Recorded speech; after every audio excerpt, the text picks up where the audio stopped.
news of what happened at Jericho and Ai spread throughout the land of Canaan. Most of the cities formed alliances to help protect themselves from Israel. But one city decided to do something different. The Gibeonites got a group of men and dressed them in old clothes and old sandals. They gave them provisions of dried, stale bread and old wine and old wineskins. These men went to Joshua and said, "Oh, we have come from a long ways away, and we heard about what the Lord your God has done for you." So our elder said, "Go to that nation and form a treaty with them." So we took some fresh bread just out of the oven. You can see that it's old, dried, and stale now, but we had some new wine and wineskins.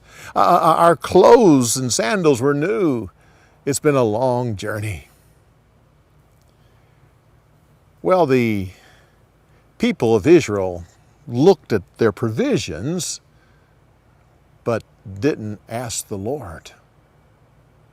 So Joshua formed a treaty with the Gibeonites, and the elders of Israel made a vow to them. 3 days later, they found that Gibeon was only a little ways away in the land of Canaan. Joshua called the men to him and said, "Why have you deceived us?"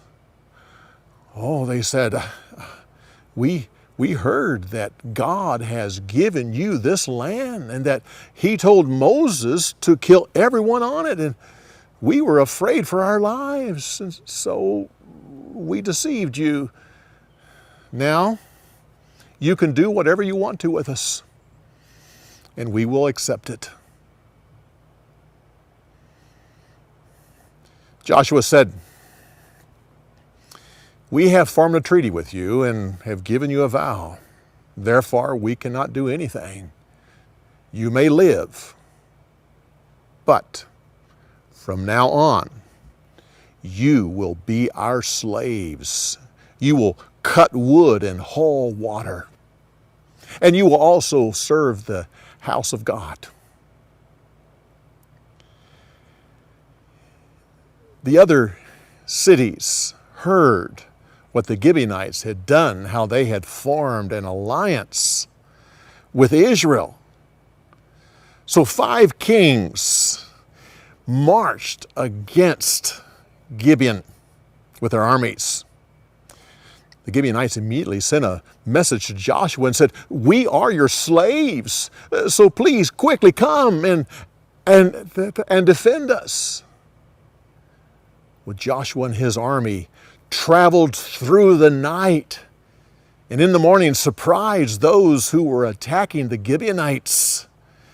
They fought, but the 5-king alliance realized that Israel was too strong for them.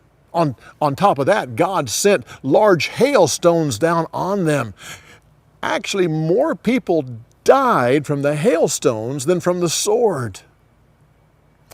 At one point, Joshua realized that he needed some more time, so he looked up and said, "Sun, stand still over Gibeon." The Lord heard this command and caused the sun to stop moving across the sky. In the past and all through the future, there was never a day like that one. The 5 kings realized that they were in trouble, so they hid in a cave.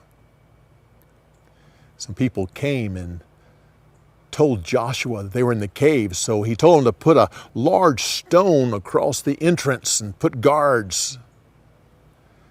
Once he got a complete victory over the enemy, he called for the 5 kings to be brought to him.